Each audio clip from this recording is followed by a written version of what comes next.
Hi, and welcome to our 2 Acre World. We're Chuck and Donna. Thanks for joining us today.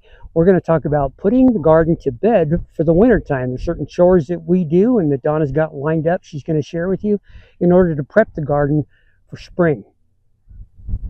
Putting the garden to bed is kind of like putting the children to bed.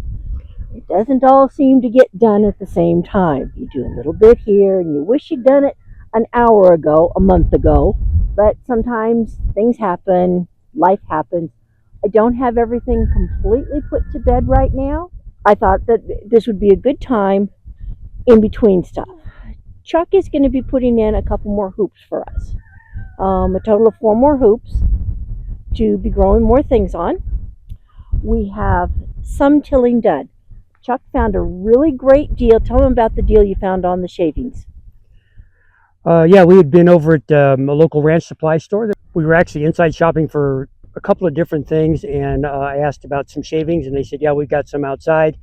And we had just had a bunch of rain, and they had some of the the bales of the pine shavings that had some tears in there, a couple of holes in there, and had soaked up some of the water that had been on the ground outside. Even though they were covered, there had been some water had leached in there underneath them, so they were 20% off, and it was just shavings for the garden. So hallelujah! So we picked up 3 bags of shavings, and any decomposing green organic matter that you can put into your garden is usually good.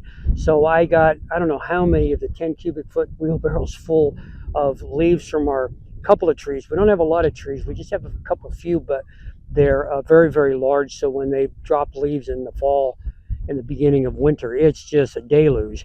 So there was wheelbarrows and wheelbarrows that I've dumped and dumped and dumped out here. And then, of course, cleaning the corrals from the horses is a regular project, and we get a tremendous amount of manure from that. And cleaning the chicken yards. And so we have a lot of really great organic composting material that's going to be able to sit in this garden. So when Chuck put all this stuff out, I tilled it in.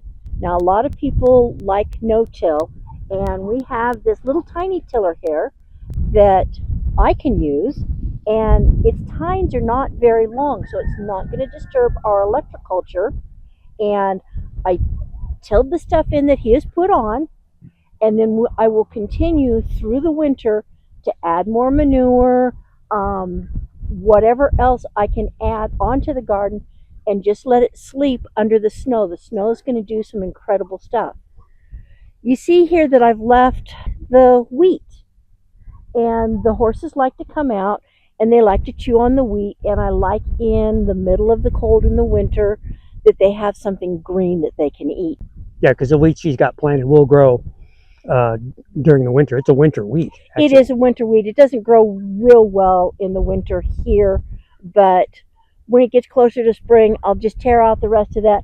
And the wheat does not need really, really good soil. So I'll just tear that out, put a layer of shavings on, till that in, and let that go. But I like this little tiller. It's small enough I can do it. I bought that used. It had been used maybe once.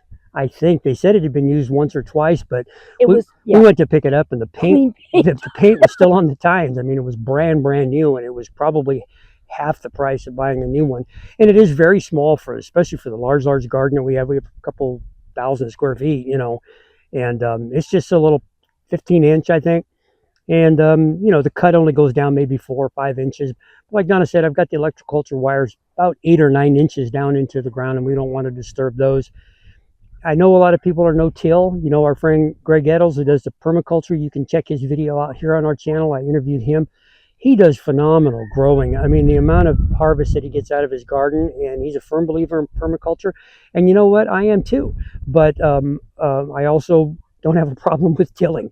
Some people think, you're disturbing the bugs and what have you. I don't know. We got all the bugs that we need, and the electroculture keeps out the bugs that we don't. So I think we're doing all right. Speaking of bugs, I had put in broccoli and radishes, except I mixed up which row was broccoli and which row was radishes. So Chuck's out there digging, and he's going, I'm not getting any radishes, but he was digging broccoli. The broccoli never produced. But the radishes, because I completely forgot about them, were monster-sized things. We were waiting for broccoli to come out of those. Yeah, and the radishes ended up this big around and this big. They were like potatoes. But we found the radishes had some aphids on it, and because it had aphids on it, it had loads of ladybugs. Yeah.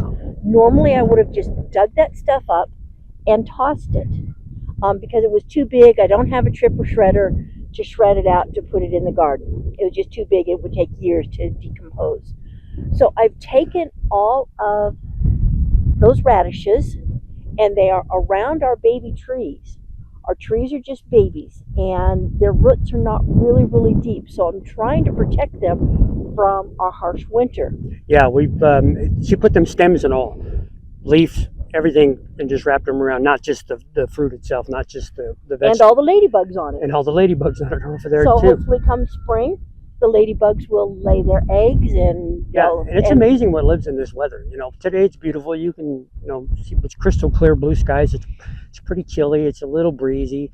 We're dressed kind of warm, I guess, but it was 12 degrees this morning, and we're in Arizona. A lot of people don't think we hit temperatures like that, but I've actually seen it a little colder. But we had a pretty chilly morning this morning, and that's brings up just another side note too. Stand by for the video. I'm going to be doing some testing on a heater, I guess you'd say, for the greenhouse. It's going to be a very simple from Zen Garden Oasis, I think is the name of the channel. He does a lot of heat for his little bonsai garden inside his beautiful greenhouse, and I'm going to be doing some testing to keep those temperatures up above freezing inside that greenhouse. Different subject, but keep an eye out for that video if you have a greenhouse in the wintertime. One of the other things, in addition to keeping the trees warmer, is our canes, our raspberries, boysenberries. I have the radishes around them, and then I have just old sheets that I've wrapped around to try and keep those warm because, again, they're roots that are not very deep, and I don't want them to freeze. I'd really like them to be here come spring. Yeah, we don't have a really low frost line. I don't even know what it is actually, but when it gets to those, teens, the ground freezes. You'll come out and everything will be just rock hard in the morning. It's not as deep as some of the northern climates where it gets cold and it stays cold. So like today, for example, I don't know, we're maybe in the 40s, I guess, at the most, high 30s in the 40s, but we have, brilliant sun. It's scorching inside the greenhouse. Had to be opened up. It's so hot in there, even though we're barely in the high 30s, because it's crystal clear. We've already put in some stuff. We've tilled some stuff. We're going to continue to put things in, and then right before spring, I'll till again. One of the other things with prepping the garden for spring is, what were your successes? What were your failures? Yeah. What did you can that you didn't like? What did you not get canned at all? What don't you want to do next time? What do you want to experiment with next time? Yeah, what lived and what didn't. What Right. lived and what didn't. We did not know if we could grow the radishes or not. Of course, we were just kind of dumb and looking at the wrong plants. And you would think, well, you can tell the broccoli from a radish, and yeah, they are a little bit different. But honestly, when Donna said the broccoli's over here, the radishes over here, I'm pulling up radishes, thinking it's time to harvest, going, there's nothing but roots here. And the broccoli didn't work either, and the radishes didn't work. There's something wrong with our seed. Well, we thought that they were just bad seed because it was seeds that I had bought in bulk a few years ago for microgreens, and they worked fantastic for the microgreens, but I had never tried to use them for just regular, fruits and vegetables, in the garden. So this was kind of a first, and it was an experiment. So we just kind of did something silly and dumb. I don't know, maybe you've made some dumb mistakes too in your garden. But the thing is, we got out there, we tried it. We got out there and we tried it. We know that those broccoli seeds do not fruit. They did not produce what they were supposed to, but we know that the radishes seeds were fantastic, and we're going to redo those. I'm actually going to put those into the greenhouse. When I'm experimenting with that heater, I'm going to be planting some radishes inside the greenhouse and seeing if I can. We could have also planted the broccoli at the wrong time of year. Possibly, yeah. We might have been too late on the broccoli, but you live and learn. We've been gardening for a while, and we're not kids anymore, but we make stupid mistakes, but we're always out here digging in the dirt. Yep. And trying new things, and in between, nursing chicken injuries and everything else that goes on around here. And there he goes. Thank you very much. There he goes. Yeah, we had we're fostering a rooster who is not getting along with our current rooster, and it was kind of a bloodbath between the two of them the other day. So we had to separate them and get the one injured one treated, and everybody's going to be okay. But it's just always something. Just part of ranch life. Yep. Right? So at the end of the day, we pretty much are mulching. We're putting leaves out here. We're putting wood shavings out here, pine shavings. We're putting manure out here. We're tilling it all in. And once everything's cleaned up, Donna's doing it section at a time because it is a lot of work. But once that's all done, then she can kind of let it just sit and rest for a while, and we'll let the snows fly and get through that part of the season. Right now we are approaching mid-January. Mm-hmm. So our winter is kind of just starting. We just had the solstice 3 weeks ago, I guess, but this is when winter kind of kicks in. So it'll be January, February, March that the weather will be kind of ugly. And that can go. We had snow last year after Mother's Day, which Mother's Day is kind of the cutoff for us here in our longitude and latitude as far as planting. You wait for Mother's Day and that last freeze right around that time, and you go ahead and plant. And we had a real hard freeze after Mother's Day, which really messed up not just tomatoes. Us and a lot of people's people's gardens too. Yep. I mean, we had stuff freezing all over the place. It was really disappointing, but it's just part of growing your own food and trying to eat clean and trying to stay as healthy as you can. And that's really what this lifestyle is kind of all about. Just getting back into the dirt and getting mud on your boots and dirt underneath your fingernails. Yep. And just getting back to the land that God gave us. Absolutely. And now, a special treat.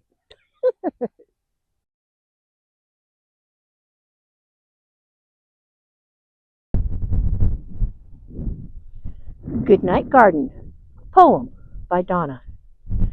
Good night, worms in the earth so deep. It's time for you to go to sleep. Good night, gophers, who I hate so much. Please find somewhere else to go to lunch. Good night, perennials, whom I'll never lose. It's time for you to take a snooze. Good night, orchard, in neat straight rows. It's time for you to have a doze. Good night, electroculture. No, wait, you don't get to nap. You'll continue to work, and we thank you for that.